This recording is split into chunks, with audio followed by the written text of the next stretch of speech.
जय श्री कृष्ण भगवान की जय। ओम नमो भगवते वासुदेवाय नमः। कल मैंने यहाँ तक पढ़ा था, यहीं से समाप्त किया था। अब आगे यहाँ से शुरू कर रहा हूँ।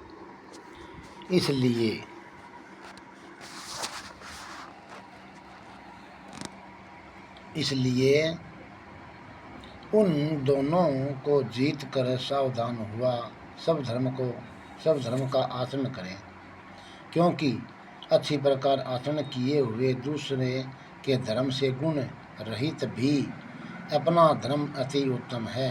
अपने धर्म में मरना भी कल्याणकारक है और दूसरे का धर्म भय को देने वाला है।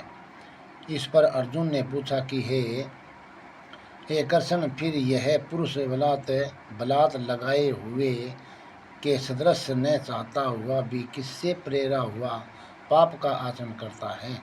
इस प्रकार अर्जुन के पूछने पर श्री कृष्ण महाराज बोले, हे अर्जुन,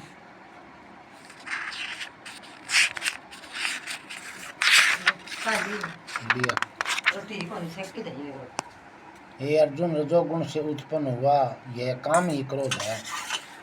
यही महाअनसन्नथार्थ अग्नि के सदृश भोगों से न तृप्त होने वाला और बड़ा पापी है। इस विषय में इसको तू बैरी जान।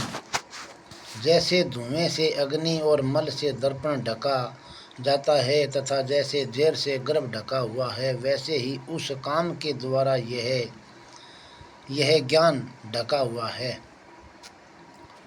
और हे अर्जुन, इस अग्नि सदृश न पूर्ण होने वाले काम रूप ज्ञानियों के नित्य वैरी से ज्ञान ढका हुआ है।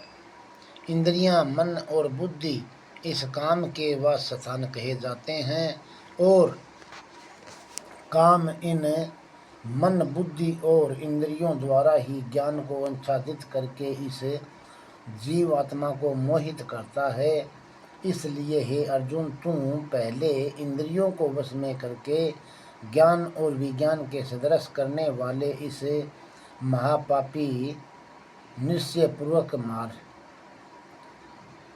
काम महापापी को निश्चय पूर्वक मार। और यदि तुम समझे कि इंद्रियों को रोक कर काम रूप वैरी को मारने की मेरी शक्ति नहीं है, तो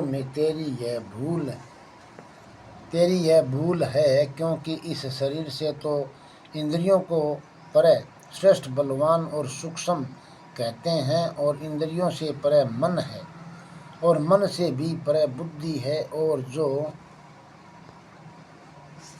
जो बुद्धि से भी अत्यंत परे है वह आत्मा है।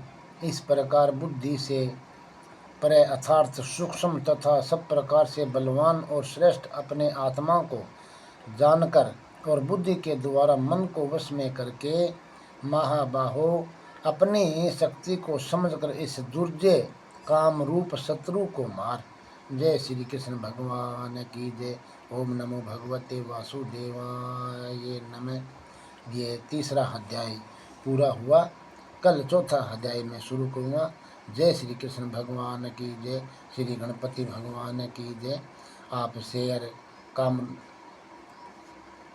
शेयर, लाइक, कमेंट और सब्सक्राइब ज़रूर करें भाई। जय श्री मेरी सभी फैमिली से फेसबुक फैमिली को राम राम।